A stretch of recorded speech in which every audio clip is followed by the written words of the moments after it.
बच्चों आज हम एक थ्योरम से ही स्टार्ट करने वाले हैं।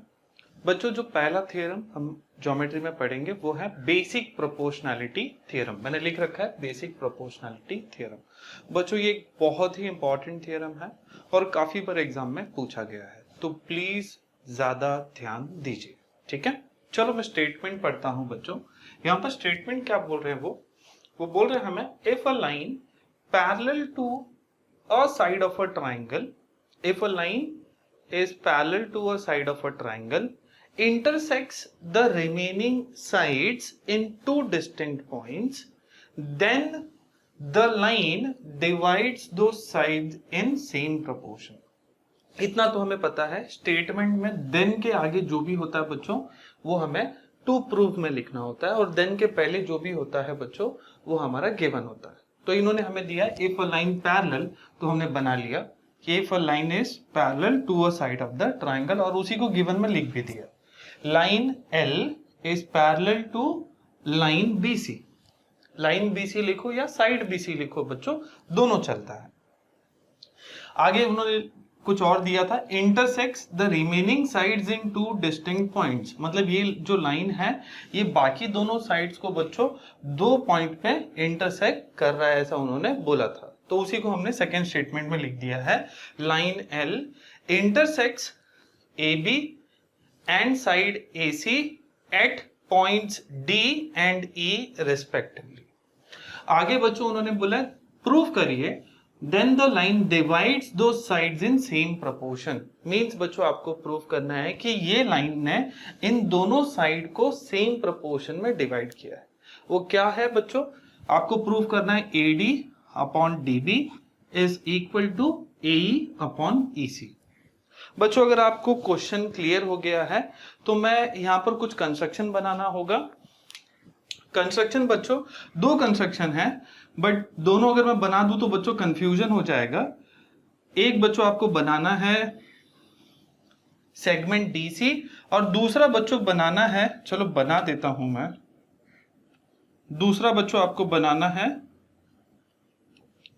Segment be.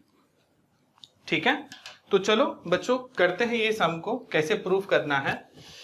बच्चों इसको अगर हमें अच्छे से करना है तो हमें लास्ट लेक्चर के प्रॉपर्टीज आने चाहिए, क्योंकि यहाँ पर मैं दो प्रॉपर्टी यूज करूंगा जो हमने लास्ट लेक्चर में सीखा है। ठीक है, चलो स्टार्ट करते हैं बच्चों। पहला हम लोग कंस्ट्रक्शन लिख लेंगे। क्या बनाया हमने कंस्ट्रक्शन,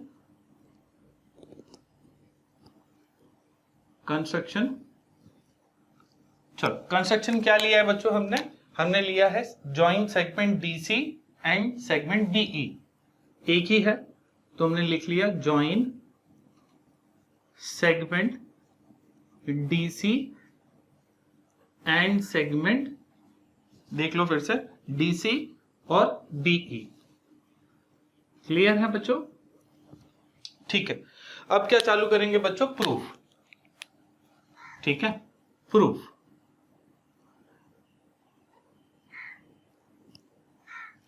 बच्चों प्रूफ स्टार्ट करने से पहले मैं चाहूंगा कि आप एक कंस्ट्रक्शन को फिलहाल के लिए भूल जाइए, वो नेक्स्ट पार्ट में हम यूज करेंगे। बच्चों अगर आपको मैंने कल कुछ टिप दिया था, याद है आपको, कि हाइट कब सेम होता है, उसमें हमने एक टिप पढ़ा था, अगर कॉमन वर्टेक्स है और बेस बच्चों सेम लाइन के ऊपर है तो क्या सेम हो जाता है बच्चों, हाइट। यहां पर बच्चों हम वही प्रॉपर्टी यूज करेंगे। मैं आपको दो ट्राइंगल पे फोकस करने बोल रहा हूं, फोकस करिए। पहला वाला ट्राइंगल है बच्चों ADE और दूसरा वाला ट्राइंगल है बच्चों EDC।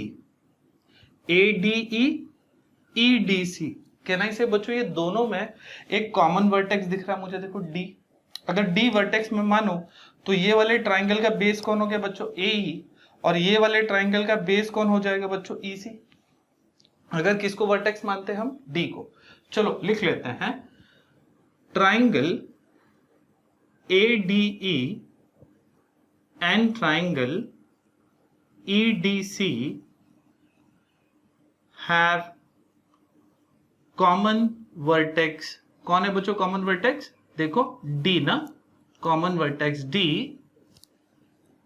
and their bases and their bases, कौन है बच्चों बेसिस, देखो उनका, अगर डी वर्टेक्स मान रहे हैं तो ये ए इसका वर्टेक्स हो गया और ई सी किसका वर्टेक्स हो गया, ये वाले ट्राइंगल का, राइट।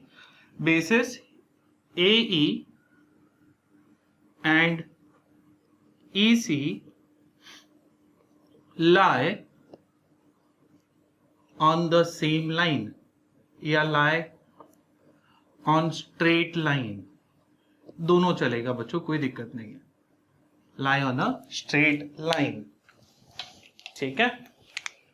इसका मतलब क्या होता है बच्चों, क्या मैं बोल सकता हूं therefore they have, क्या बच्चों, equal heights।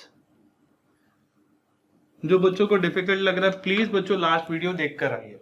They have equal Heights, equal height से मतलब बच्चों क्या मैं बोल सकता हूं, रेशियो ऑफ एरियाज किसके बराबर हो जाएगा, बेसिस के।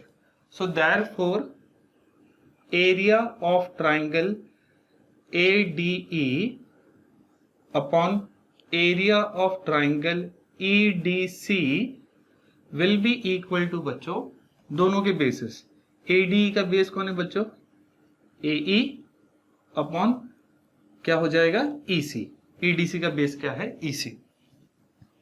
बच्चों इसको हम इक्वेशन नंबर 1 मान लेंगे, ठीक है। सेम बच्चों अब सेकंड कंस्ट्रक्शन पे ध्यान देना, अब सेकंड कंस्ट्रक्शन इसको भूल जाओ, ठीक है, ये वाला कंस्ट्रक्शन हमने किया था, राइट, इस पे ध्यान दो।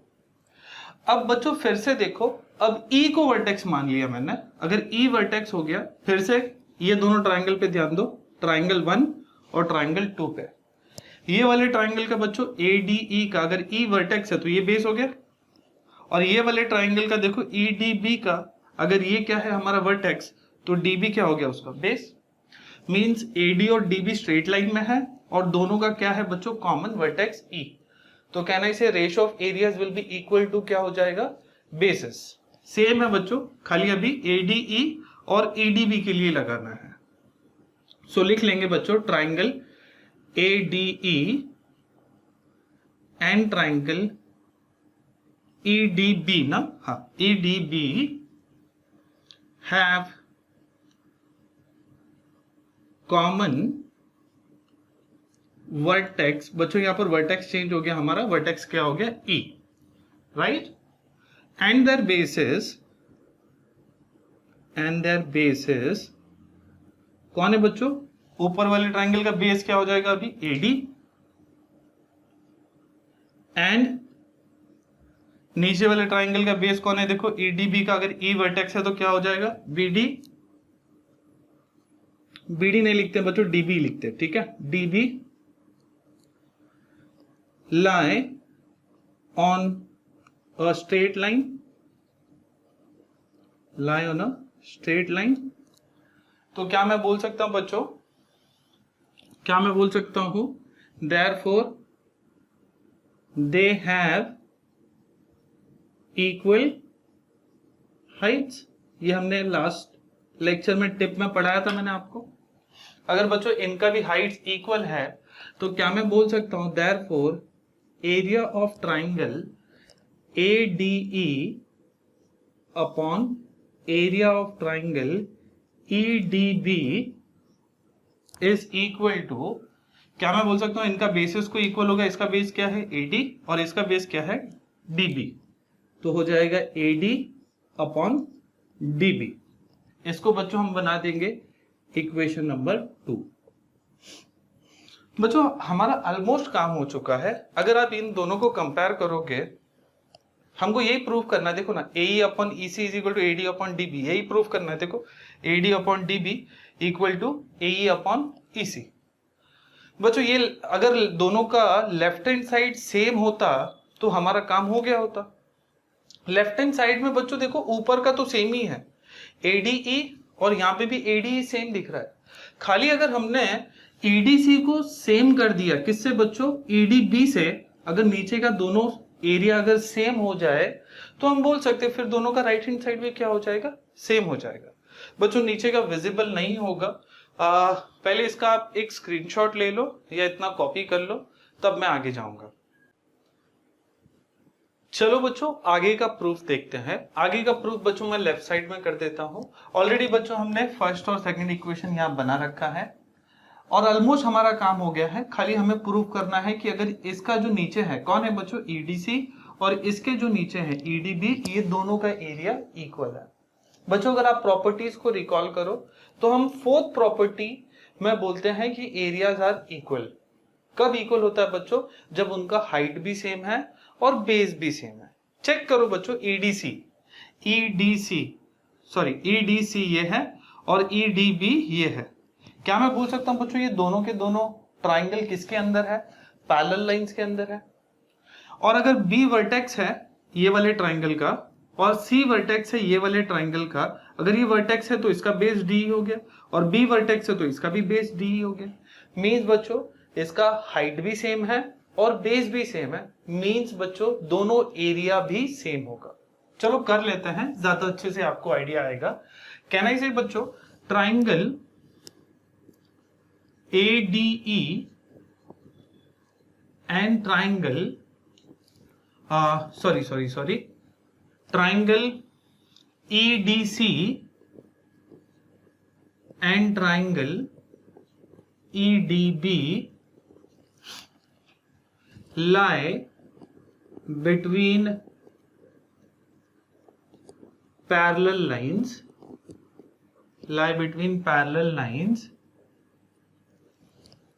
therefore they have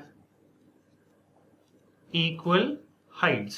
ये हमने लास्ट टाइम सिखाया था बच्चों आपको कि अगर दो ट्राइंगल पैरेलल लाइन के बीच में होंगे तो उनके हाइट्स हमेशा सेम होंगे। ऑल्सो बच्चों, ऑल्सो कैन आई से दे हैव इक्वल बेस, इसका भी बेस डीई है और ये वाले ट्राइंगल का भी बेस क्या है, DE. They have equal base DE.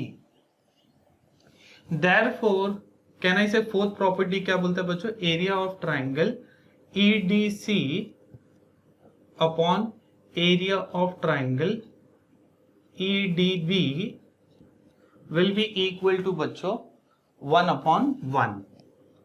Right, यहां पर प्रॉपर्टीज लिख देते हैं बच्चों। यहां पर भी मैं भूल गया हूं बच्चों, उनको भी लिख लेंगे। चलो यहां पर the ratio of areas of two triangle with equal base and equal heights are equal।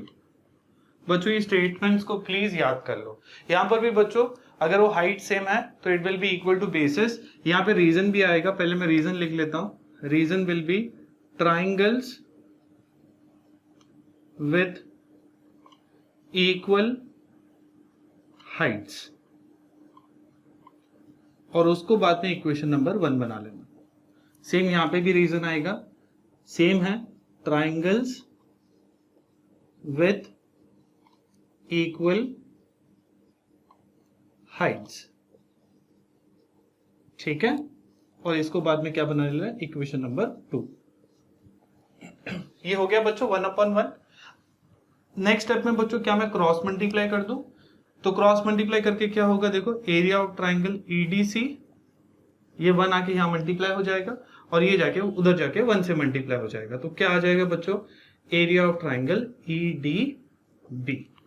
इसको बच्चों आप इक्वेशन नंबर 3 बना देना। चलो बच्चों लास्ट पार्ट पे जाते हैं। लास्ट पार्ट भी वही है बच्चों। देखो मैंने ऑलरेडी यहाँ पर 1 और 2 बना रखा था। 1 और 2 ऑलमोस्ट सेम है, खाली क्या सेम नहीं था बच्चों, इसका ईडीसी नीचे वाला और इसका नीचे वाला ईडीबी। अगर ये दोनों सेम हो जाते हैं तो दोनों का राइट हैंड साइड भी सेम हो जाता है और वही हमें प्रूफ करना था। तो हमने इक्वेशन नंबर 3 में बच्चों उसी को प्रूफ कर दिया कि EDC is equal to EDB. Means नीचे वाले भी क्या हो गए, सेम हो गए। मीन्स दोनों का लेफ्ट हैंड साइड सेम हो गया, तो बच्चों दोनों का राइट हैंड साइड भी सेम होगा। तो फाइनली मैं लिख लूंगा therefore AD upon D B will be equal to बच्चों ए ई अपॉन ई सी। ये कहां से आया बच्चों? From 1, 2 and 3। ठीक है, ये प्रूव करना था और हमारा ये आ गया, हेंस प्रूव्ड। ठीक है, क्लियर है बच्चों? चलो बच्चों, कन्वर्स ऑफ बेसिक प्रोपोर्शनलिटी का थ्योरम को देखते हैं। बच्चों, कन्वर्स को प्रूव करने के लिए नहीं है हमारे पोर्शन में, और उसको नहीं करो तो अच्छा है, क्योंकि करने पर कंफ्यूजन ज्यादा होगा। ऑलरेडी हमारे ज्योमेट्री में हमें बहुत कुछ पढ़ना है, बट इसका स्टेटमेंट या इसका गिवन और क्या रिजल्ट है वो हमें देखना है। कन्वर्स बेसिकली बच्चों ये थियरम का एग्जैक्टली उल्टा होता है। एक्चुअली दोनों थियरम ही होते हैं, वो थियरम होता है, ये कन्वर्स ऑफ दैट थियरम होता है। कन्वर्स का मतलब ये होता है पूरा का पूरा रिवर्स। बच्चों, थियरम, अगर आप बीपीटी के थियरम को रिकॉल करो तो वहां पर आपको लाइन पैरेलल दिया था और प्रूव करना था साइड प्रोपोर्शन में है। यहां पर बच्चों आपको साइड प्रोपोर्शन में दिया है और आपको लाइन को प्रूव करना है पैरेलल। तो यहां पर अगर आप गिवन देखो तो प्रोपोर्शन दिया हुआ है AD upon DB is equal to बच्चों AE अपॉन EC। ये वाला तो वहां पर भी था कि line L intersect AB at point D and AC at point E respectively. But यहां पर आपको प्रूफ क्या करना है? Line L is parallel to side BC। बच्चों, इसको प्रूव नहीं करेंगे, खाली इसको आप कॉपी कर लो। इतना अगर आपको आता है तो मोर देन इनफ है बच्चों सम्स को सॉल्व करने के लिए।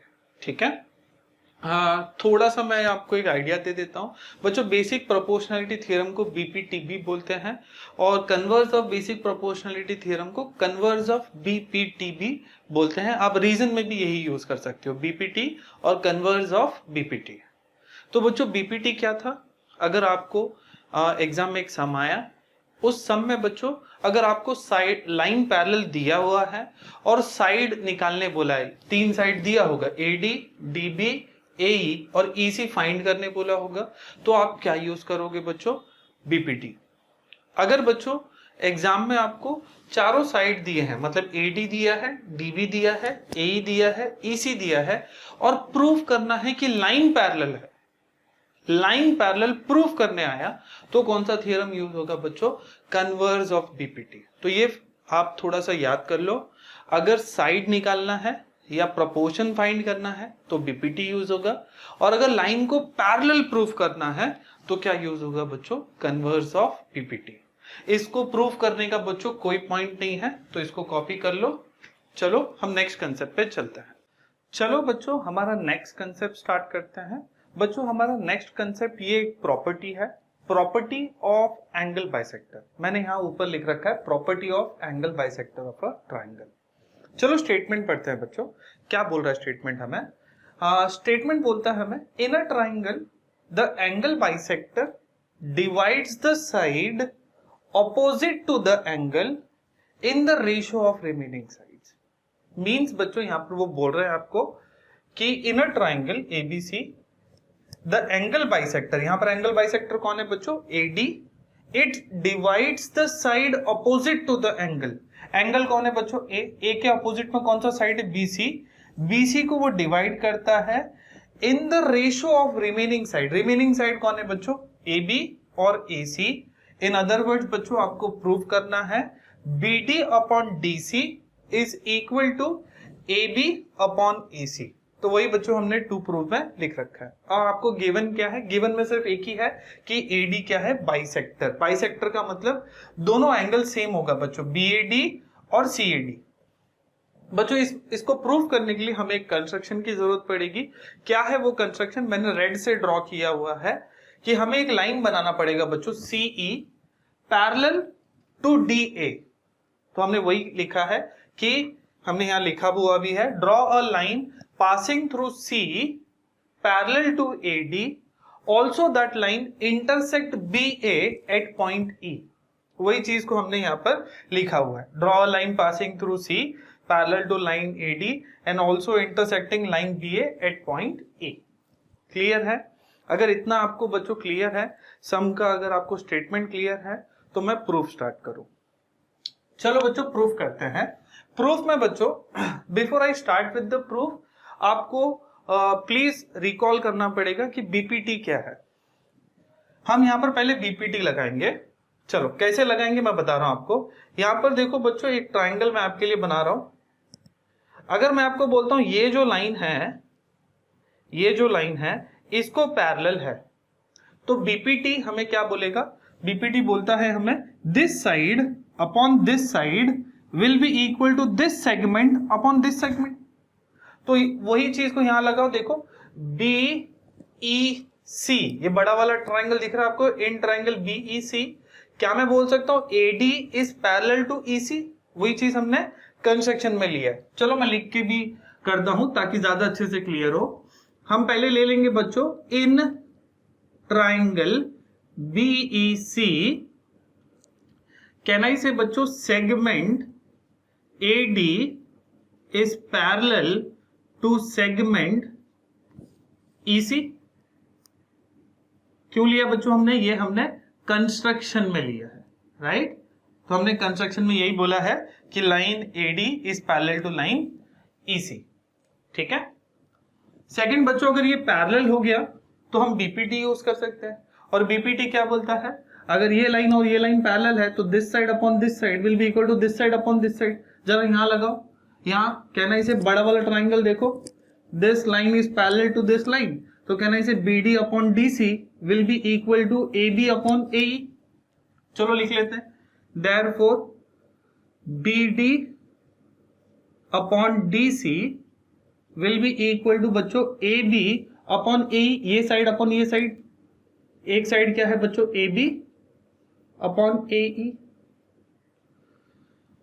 बच्चों ये देखो, और आपको जो प्रूफ करना है वो देखो, BD upon DC equal to AB upon AC। Means बच्चों तीन तो है अपने पास, खाली AE के जगह पे AC चाहिए। मतलब अगर आपने कुछ किया, अभी कुछ चीजें करो जिससे आप प्रूफ कर सको AE is equal to AC, इतना हो गया तो हमारा थ्योरम प्रूव हो जाएगा। तो ये कहां से आया बच्चों हमको? ये आया बच्चों बेसिक प्रोपोर्शनैलिटी थ्योरम। इसको आप इक्वेशन नंबर 1 बना दो, ठीक है। चलो अब हमको क्या प्रूफ करना है बच्चों? सिर्फ AE को प्रूफ करना है, it is equal to AC। कैसे करेंगे, कैसे करेंगे वो भी देख लो बच्चों। यहां पर आपको करस्पॉन्डिंग एंगल आना चाहिए और ऑल्टरनेट एंगल आना चाहिए। मैं दोनों यूज करने वाला हूं। देखो क्या मैं बोल सकता हूं बच्चों, line AD is parallel to line EC। चलो उसी को ले लेंगे, line AD is parallel to line EC। क्यों? फिर से बोलेंगे, कहां से आया बच्चों? ये कंस्ट्रक्शन से। अब बच्चों एक ट्रांसवर्सल को देखो, ये लाइन और ये लाइन में क्या मैं बोल सकता हूं, ये लाइन जो है ये दोनों पैरेलल लाइन को कट कर रहा, मतलब ये ट्रांसवर्सल हो गया हमारा। ऑन ट्रांसवर्सल, ऑन ट्रांसवर्सल कौन बच्चों? BE, on transversal BE। चलो मैं बता रहा हूं, ये लाइन और ये लाइन हमारा पैरेलल है और ये क्या हो जाएगा बच्चों हमारा ट्रांसवर्सल। अगर ये ट्रांसवर्सल है बच्चों तो क्या मैं बोल सकता हूं ये एंगल और ये एंगल कॉन्ग्रुएंट है। क्यों बच्चों? करस्पॉन्डिंग एंगल जो हमने 9th में पढ़ा है। देयरफॉर यही चीज यहां लगाओ बच्चों, कहना ही से बच्चों BAD, therefore angle BAD will be congruent to angle AEC। AEC reason आएगा बच्चों converse of corresponding angles, converse of corresponding angles. Clear है? ठीक है। आगे बच्चों और एक बार मैं लगाऊंगा, इस बार बच्चों मैं ऑल्टरनेट एंगल्स लगाऊंगा। देखो ध्यान दो, क्या मैं बोल सकता हूं बच्चों, यहां पर चेक करो, ये लाइन और ये लाइन पैरेलल है। क्या मैं इसको भी बोल सकता हूं ये लाइन भी हमारे ये दोनों लाइन को क्या कर रहा है? इंटरसेक्ट कर रहा है, मतलब ये भी क्या हो जाएगा हमारा ट्रांसवर्सल। क्या मैं बच्चों बोल सकता हूं देयरफॉर ये एंगल और ये एंगल इक्वल होगा Z वाले एंगल्स है, और Z वाले एंगल्स को हम क्या बोलते हैं?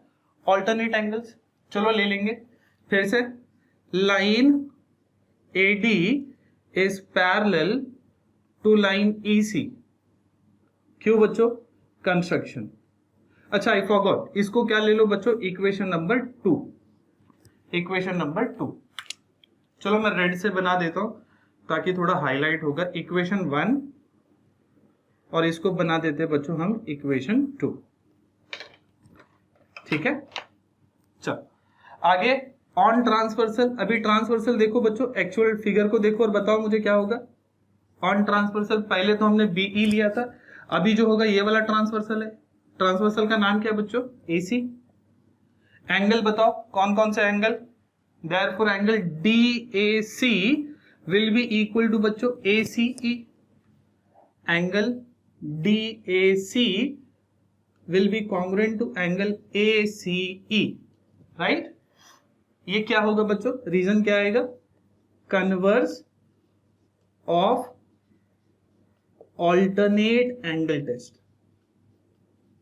ठीक है, या कन्वर्स ऑफ ऑल्टरनेट एंगल्स भी आप बोल सकते हो। इसको क्या ले लेंगे बच्चों हम? Equation number 3। बच्चों थोड़ा सा जगह मेरे पास कम पड़ गया है, मुझे ये साइड का स्टेटमेंट और गिवन और टू प्रूफ को रब करना होगा। पहले आप इतना कॉपी कर लो। चलो बच्चों, अगर आपका इतना कॉपी हो गया है तो आगे का बच्चों मैं ये लेफ्ट साइड में कर देता हूं।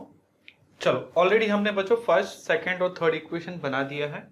चलो आगे क्या करना है बच्चों? आगे देखिए बच्चों, क्या मैं बोल सकता हूं ये AD जो है ये BAC को 2 बराबर एंगल्स में डिवाइड कर रहा है। उसी को ले लेंगे बच्चों। Can I say angle BAD is congruent to angle CAD या DAC। ठीक है, क्यों बच्चों? ये क्योंकि हमको पता है, क्वेश्चन में ही दिया था, गिवन में दिया था, AD बाइसेक्ट एंगल BAC। तो यहां पर हम गिवन लिख सकते हैं या लिख सकते हैं रे AD बाइसेक्ट्स एंगल BAC। बच्चों इसको बना लो इक्वेशन नंबर 4। बच्चों अब थोड़ा ध्यान दो, थोड़ा सा ये तीनों इक्वेशन को देखो। इक्वेशन सेकंड, इक्वेशन थर्ड और इक्वेशन फोर्थ। यहां पर देखो हम बोल रहे हैं BAD is equal to AEC और यहां बोल रहे हैं DAC इक्वल टू ACE। और बच्चों यहां पे हम बोल रहे हैं कि BAD is equal to DAC, मतलब BAD is equal to DAC। ये दोनों ही सेम हो गया, मतलब दोनों का लेफ्ट हैंड साइड सेम तो दोनों का राइट हैंड साइड भी सेम होगा। समझा आप लोग? यहां पर हमने बोला है BAD is equal to angle AEC, यहां पे हमने बोला है angle DAC is equal to angle ACE। और फोर्थ इक्वेशन में हम बोल रहे हैं कि ये दोनों एंगल भी सेम है, मींस अगर ये दोनों सेम है तो दोनों का राइट हैंड साइड भी सेम होगा। So therefore can I say angle कौन बच्चों? AEC will be congruent to angle ACE। ये कहां से आया बच्चों? From 3 equation, equation 2, equation 3 and 4। इसको बच्चों आप इक्वेशन नंबर 5 ले लो। बच्चों अब मैं एक ट्राइंगल बोल रहा हूं, उस ट्राइंगल पे ध्यान दो। ये वाला ट्राइंगल बच्चों ACE दिख रहा है आपको? अच्छा, ये दोनों एंगल को चलो मार्क करते हैं।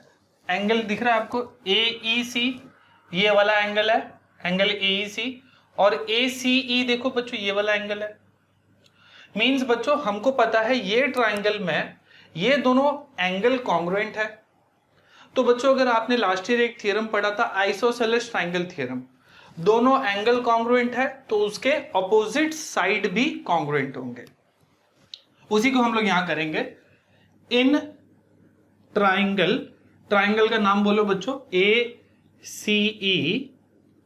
कैन आई से बच्चों दोनों एंगल कॉन्ग्रुएंट है, कौन कौन से बच्चों? Angle AEC is congruent to angle ACE। कहां से आया बच्चों ये? फ्रॉम 5, विच मीन्स बच्चों अगर दोनों एंगल कॉन्ग्रुएंट है एक ट्राइंगल का तो उनका ऑपोजिट साइड भी कॉन्ग्रुएंट होगा। AEC के ऑपोजिट का साइड कौन है बच्चों? देखो कौन है साइड? साइड AC, साइड बोलो या सेगमेंट बोलो, therefore can I say segment AC will be congruent to segment, ये एंगल के ऑपोजिट देखो ACE के ऑपोजिट में कौन सा साइड है? देखो कौन सा साइड है? AE, तो सेगमेंट क्या हो जाएगा बच्चों? AE। कहां से आया बच्चों? ये थ्योरम से, converse of isosceles triangle theorem. ठीक है बच्चों, इसको बच्चों आप इक्वेशन नंबर 6 बना लो। सब हमने रेड से बनाया तो इन दोनों को भी रेड से ही बना देते हैं। This is equation number 5 and this is equation number 6। देखो अपना काम हो गया, इतना सब कुछ हमने किया, खाली यही तो चाहिए था हमको। क्या चाहिए था बच्चों? AC is equal to A prove करना था, क्योंकि टू प्रूफ क्या था बच्चों? यहां मैं लिखता हूं, चलो हमको, अगर आपने लास्ट कॉपी किया है, टू प्रूव में हमें क्या करना था? BD upon DC is equal to AB upon AC, यही प्रूव करना था, राइट? और अपने पास ऑलरेडी 3 था, BD अपॉन DC और AB तो था, खाली AE को निकाल के क्या चाहिए था हमें? AC।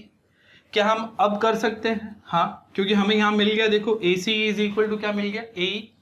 देयरफॉर बच्चों फाइनल स्टेप है ये, लास्ट वाला जो टू प्रूव करना है, BD upon DC is equal to AB upon AC। ये कहां से आया बच्चों? From 6 and from 1, from 1 and 6। ये हो गया हमारा हेंस प्रूव्ड। चलो बच्चों converse of angle bisector property देखते हैं। कन्वर्ज जैसे मैंने लास्ट टाइम बताया, ये पूरा का पूरा रिवर्स होगा एंगल बाइसेक्टर प्रॉपर्टी का। एंगल बाइसेक्टर प्रॉपर्टी में बच्चों रिकॉल करिए हमने क्या किया था, वहां पर हमें एंगल बाइसेक्टर दिया था और हमने प्रूव किया कि साइड्स क्या रहेंगे? प्रोपोर्शन में। हमने प्रूव किया था, यही प्रूव किया था, AB upon AC is equal to BD upon DC। ठीक है, यहां पर बच्चों जो वहां आपने प्रूव किया था ये यहां पर आपको दिया हुआ है। अगर ये दिया है बच्चों तो हम बोल सकते हैं, क्या बोल सकते हैं कि AD जो होगा ये क्या होगा? ये बाइसेक्टर होगा। अगर आपको ये दिया है तो हम बोल सकते हैं ये क्या है? बाइसेक्टर। बाइसेक्टर का मतलब क्या होता है बच्चों? बाइसेक्टर का मतलब होता है कि ये दोनों एंगल इक्वल होंगे। कौन कौन से एंगल बच्चों? BAD will be equal to बच्चों CAD। उसी का मतलब ये होता है बच्चों रे AD बाइसेक्ट एंगल EAC। ठीक है, चलो बच्चों हमारा नेक्स्ट प्रॉपर्टी स्टार्ट करते हैं। हमारा नेक्स्ट प्रॉपर्टी बच्चों ये 3 पैरेलल लाइन और उसके ट्रांसवर्सल के ऊपर बेस्ड है। बच्चों चलो इसका स्टेटमेंट पढ़ते हैं। इसका स्टेटमेंट हमें बोलता है the ratio of the intercepts made on a transversal by 3 parallel lines is equal to the ratio of the corresponding intercepts made on any other transversal by the same parallel lines. ये क्या बोल रहा है? ये हमें ये बोल रहा है कि 3 पैरेलल लाइंस ने एक ट्रांसवर्सल के ऊपर जो इंटरसेप्ट्स बनाए बच्चों, जैसे ये तीनों पैरेलल लाइन ने T2 के ऊपर कौन से इंटरसेप्ट्स बनाए बच्चों? PQ और QR, राइट? अच्छा, ये 3 पैरेलल लाइन अगर आगे जाके और 2 इंटरसेप्ट बना रहे, किसके ऊपर? T1 के ऊपर। कौन है बच्चों वो? AB और BC। अच्छा, अगर ये आगे जाते और एक ट्रांसवर्सल होता, वहां पे भी अगर इंटरसेप्ट्स बनते तो ये सारे इंटरसेप्ट्स के बच्चों रेशो ऑफ प्रोपोर्शन इक्वल होगा। यही हमें ये प्रॉपर्टी बोलता है। तो आपको प्रूफ भी देखो वही करना है, AB upon BC is equal to PQ upon QR। यहां पर गिवन क्या है बच्चों? आपको 3 पैरेलल लाइन दिया हुआ है, line L is parallel to line M is parallel to line N।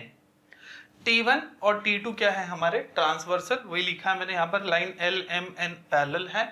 T1 and T2 क्या है? हमारे ट्रांसवर्सल। T1 इंटरसेक्ट कर रहा है L M और N को A B C पॉइंट पे, और T2 इंटरसेक्ट कर रहा है तीनों पैरेलल लाइन को P Q और R पर। बच्चों कंस्ट्रक्शन भी यहाँ पर है जो मैंने अभी तक बनाया नहीं है। यहाँ पर आपको एक कंस्ट्रक्शन बनाना होगा, जैसे मैंने लिख रखा है यू नीड टू ड्रॉ या you need to join segment PC जो M को इंटरसेक्ट कर रहा है बच्चों एक पॉइंट पे D। ठीक है, इतना क्लियर है? तो बच्चों हम प्रूफ स्टार्ट करेंगे। प्रूफ के लिए बच्चों हमें पहला वाला थ्योरम आना चाहिए, बेसिक प्रोपोर्शनलिटी थ्योरम। बच्चों यहां पर मैं दो ट्राइंगल आपको दिखाने वाला हूं। एक ट्राइंगल है बच्चों PCR। क्या मैं बोल सकता हूं बच्चों PCR में ये जो DQ है ये पैरेलल है CR को? तो क्या आप यहां पर बेसिक प्रोपोर्शनलिटी थ्योरम लगा सकते हैं? हाँ, चलो लगा के देखते हैं।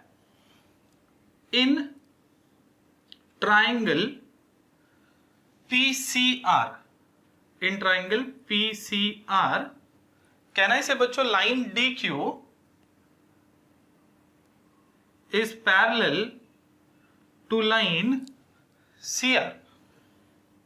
ये क्यों बच्चों? ये हम गिवन बोल सकते हैं क्योंकि तीनों के तीनों पैरेलल लाइंस हमें क्वेश्चन में दिया हुआ है कि तीनों लाइन क्या है, पैरेलल है, तो DQ भी पैरेलल होगा CR को। तो यहां पर बच्चों आप BPT यूज करो। BPT क्या बोलता है?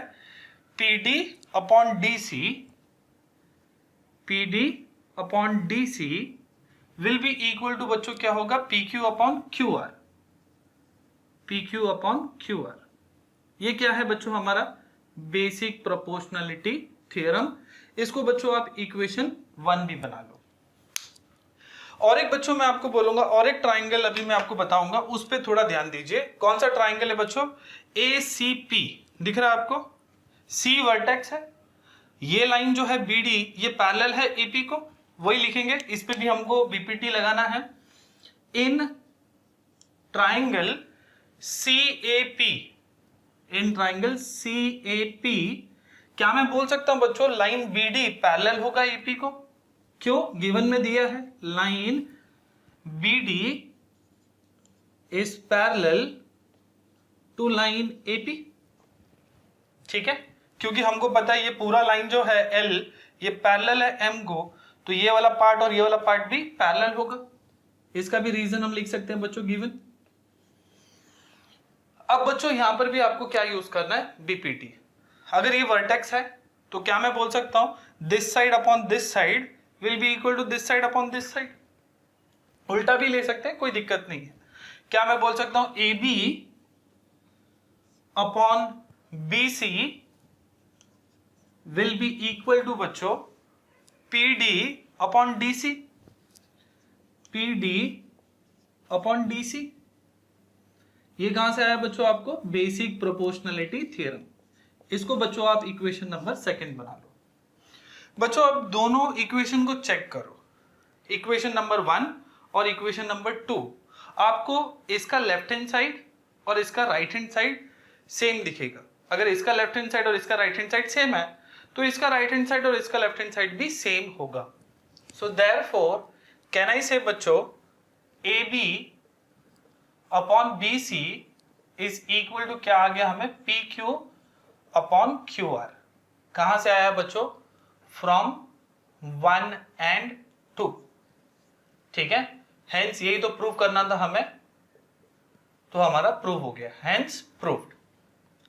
बच्चों यहां पर अगर आप देखोगे, यहां पर BPT मैंने उल्टा लगाया है। बहुत लोगों को क्वेश्चन आया होगा क्योंकि ये वाले ट्राइंगल में देखो हमने लिखा था PD upon DC PQ upon QR, और ये वाले ट्राइंगल में कुछ उल्टा होने के बाद भी ये लाइन पैरेलल था इस लाइन को। मैं ये वाले ट्राइंगल की बात कर रहा हूं, बट फिर भी मैंने CB अपॉन BA के जगह पे AB अपॉन BC लिखा। कोई दिक्कत नहीं है बच्चों, आप वो लिख के इन्वर्टेंडो यूज करो या डायरेक्ट उसी को लिख लो। ठीक है, कोई इशू नहीं है। अगर इतना आपको क्लियर है बच्चों तो इसको कॉपी कर लो। बच्चों आज का लेक्चर हमारा यहीं पे स्टॉप हो रहा है। जब तक नेक्स्ट लेक्चर नहीं आता है तब तक पिछले लेक्चर्स को अच्छे से प्रैक्टिस करिए ताकि आगे जाकर आपको डिफिकल्टीज ना हो। ठीक है, तो जब तक नया वीडियो नहीं आता है तब तक मेहनत करते रहिए, प्रैक्टिस करते रहिए। Bye bye.